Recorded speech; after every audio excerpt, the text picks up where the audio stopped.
I'm Sarah Joy, and this is Sarah's Joyful Journey, and this is our Wellness Wednesday segment. I definitely need a dose of some Wellness Wednesday. This is my sixth attempt at this video. We've had some issues outside of my control, and I'm feeling frustrated at this point. But that's okay. We're going to keep on rolling. I have a fun and interesting topic.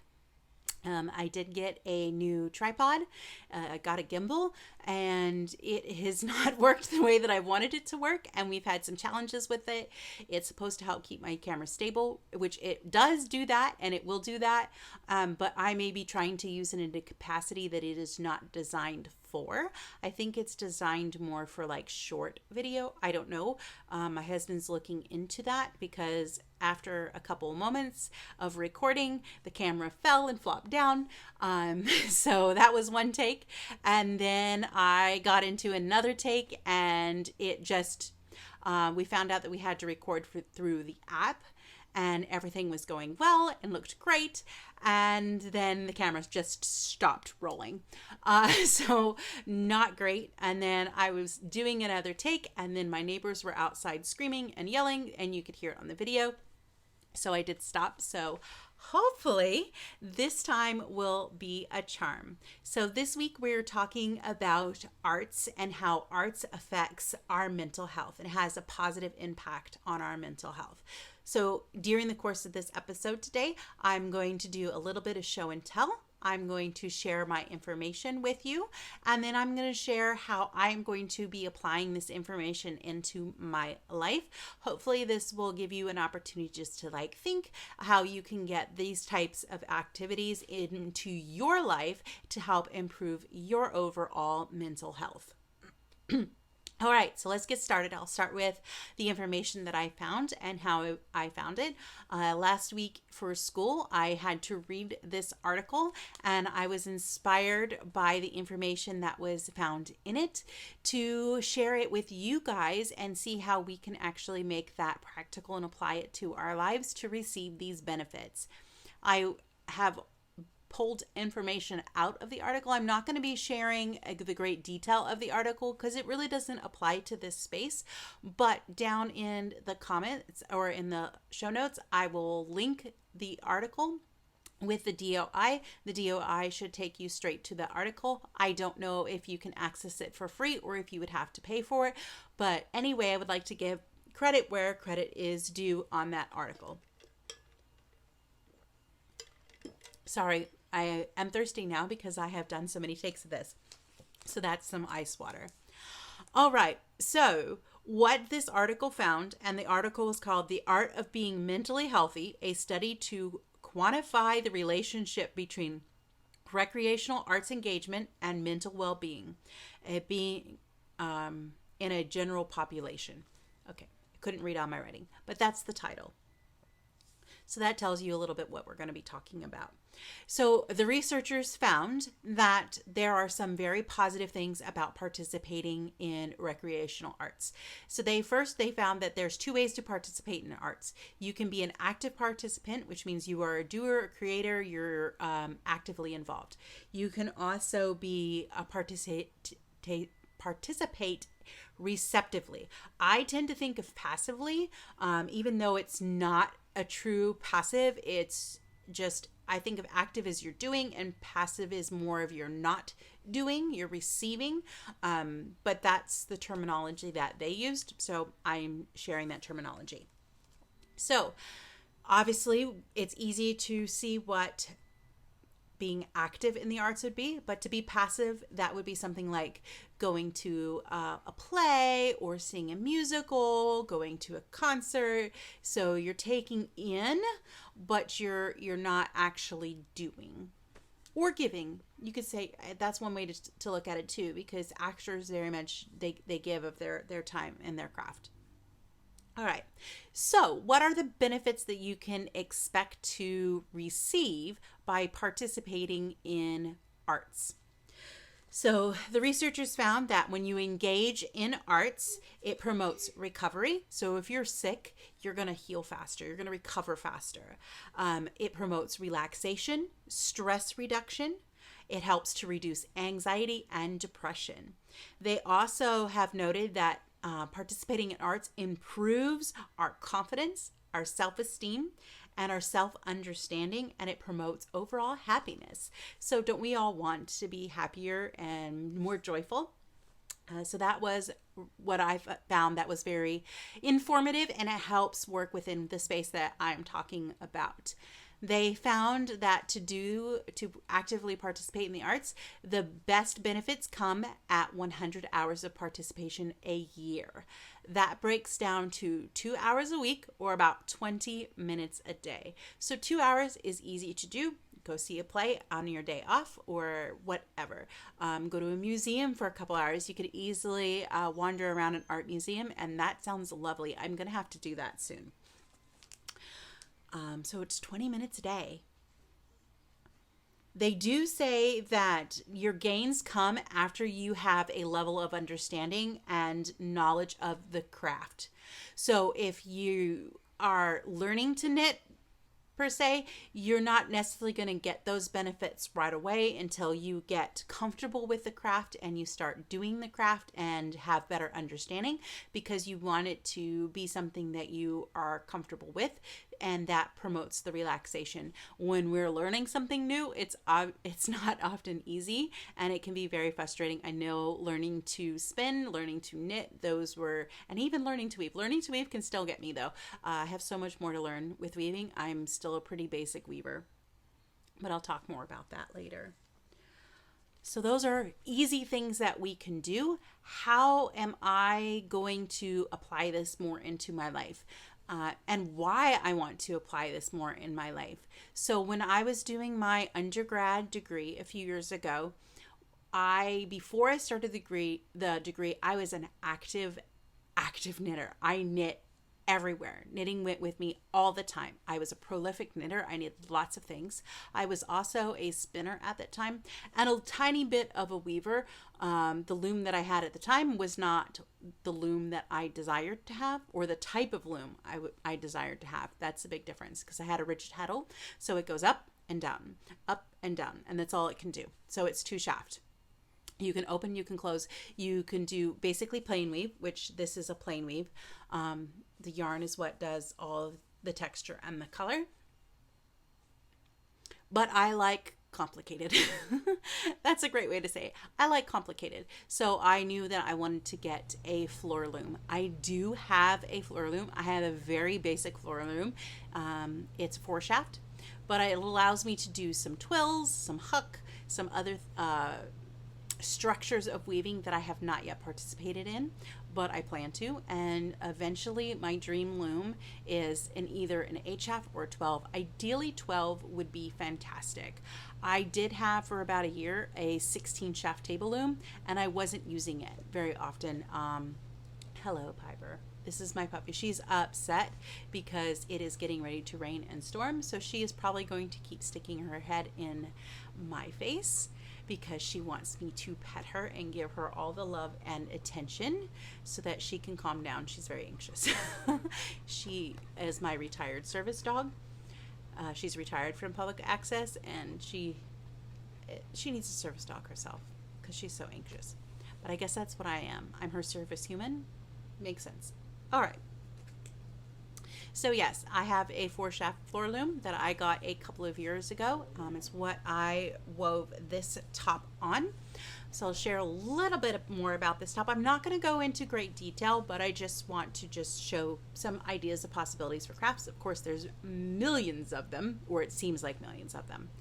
But I put on just a white warp, and I took some already dyed yarn and just back and forth weaving, and made 2 rectangles and sewed them together. So I have a non-structured neckline. This is called a boat neck.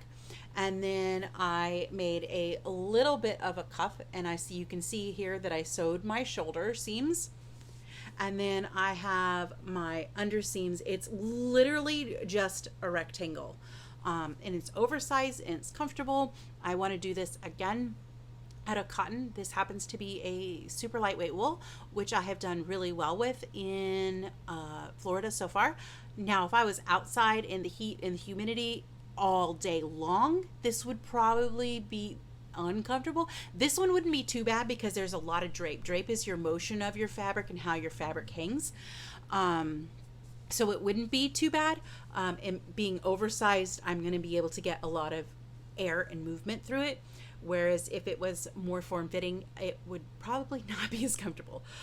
But I want to do it again in cotton at some point, maybe sometime when I have a break. Weaving is one of those that it doesn't take long to do the actual weaving, but the setup takes quite a bit of work. And I haven't had a big enough block of time to be able to do that. Usually to create the warp and actually warp the loom and get everything threaded takes me anywhere, depending on the size of the project. If it's small, I can get it done in about 3/4 of a day, but it usually takes me a day and a half to 2 days, depending on how big the project is. So it's not a quick project, so I don't do as much weaving. So that's one of my crafts. The other thing that I do a lot of is knitting, and I have a plan to incorporate more knitting into my life. One thing that I did today is I found that I had a bunch of projects sitting around. Some of them most of them I have ripped out because I've decided they're not the right projects for me and I'm just not interested in them. But one thing I found is I found a mostly finished pair of socks. I literally have one sock done, and I have the next sock ready to go ahead and put the heel in. So these are going to go into my work backpack because I am able to knit on the way home. Normally when I'm on my way home, it's my husband drives because we have one car, so I'm in the passenger seat. We have anywhere from 20 minutes to 45 minutes or so to get home, depending on the time of day and how much traffic there is. So that is a perfect time for me to get in 20 minutes of knitting or active participation in my crafting that I have already and does not take away from school and anything else that I have going on. And like I said, when I was in my undergrad, I did not participate in those things, and I had some struggles as a result of that. So I want to avoid that this time as I'm looking at my PhD and going for that doctorate, because writing a dissertation is going to be a massive amount of work. My classes are a lot of work. They're not hard per se, but they require a lot and they are demanding. They require a lot of thought and a lot of input. So I need that creative outlet to keep myself healthy and to keep myself pushing forward with that goal of finishing my PhD, because otherwise I'm likely to give up. So I want to take advantage of that. All right. The other thing that I like to do is I like to spin my own yarn. So here is an example of some yarn that I spun. This came already dyed. So I spun it, 2 different strands, plied it together. So I have some finished yarn that I will eventually be able to take and turn into a project. That one actually needs to go back through. I didn't quite get enough twist in it, so I need to add a little bit more twist. I have been spinning for 12 years now, but I took 4 years off from spinning, so I've been back involved with spinning now for a little over a year, and I'm a pretty good spinner. I don't do it as much as I would like to because I tend to want to sit down and do it for hours, and that's not always convenient. So sometimes I still have some challenges with getting enough twist into my final yarn, but it's an easy fix, so I just haven't had time to sit down and fix that one. So I like to buy wool right off the sheep. I'll clean it. They come, it's literally just raw wool that I process and I turn into fiber to spin. So I'll show you one that I bought just because it's pretty and I want to show it off. I love it because it's my favorite colors. So wool, when it's ready to spin, can come like this. This is a Beretta fiber. This happens to be merino wool, so it's very soft, very fine, and it's already dyed. Somebody already did the hard work for me, but this is going to change as I spin it. It's going to look very different from what it is pictured here, but you're going to see those colors, and sorry, Piper's got her hair everywhere, but purple's my favorite color, and I love the contrast with this nice lamey green. So that will eventually one day become a project. I've loved it for so long, it's kind of just sat in my stash because I don't know what to do with it. and it will just sit there till I figure it out, but I loved it anyway. And then another thing that I like to do is I like to take, braids of fiber or pieces of fiber, and this one's been through the ringer. It's not quite as organized as the one I just showed you, because I've manipulated it and I dyed it. So I took basically a white braid of fiber, and it's not wanting to stay together at all. Hang on. Let me get this rolled up.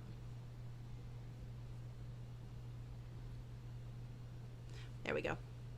So, and this is one that I have dyed. I did this when we still lived in North Carolina several years ago. So I chose the colors that I wanted to be in here. So I love blue. We have a bit of a purple in here, as well as this teal and this turquoisey teal color.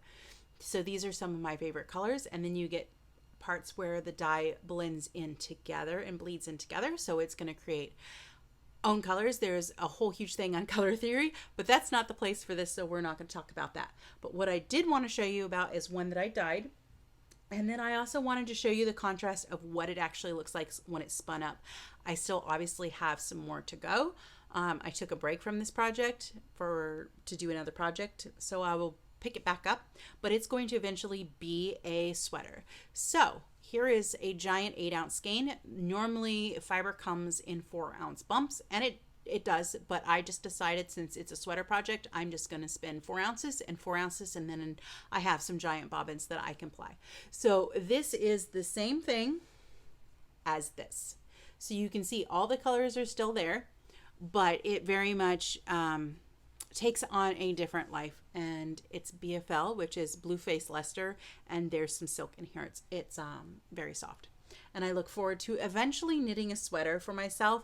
This I'm not going to say sad, but when I planned this project, I believe I had close to 2 pounds of wool, because when I was 90 pounds heavier, I needed more wool. So I could probably get by with now possibly 2 of these skeins, depending on my yardage output to knit a sweater. So like 16 ounces, I could probably get away with 1 pound to 1.5 pounds. So I will have more yarn than I need once I'm done with it, but that's all right. So that is how I am going to get some more time into my crafting.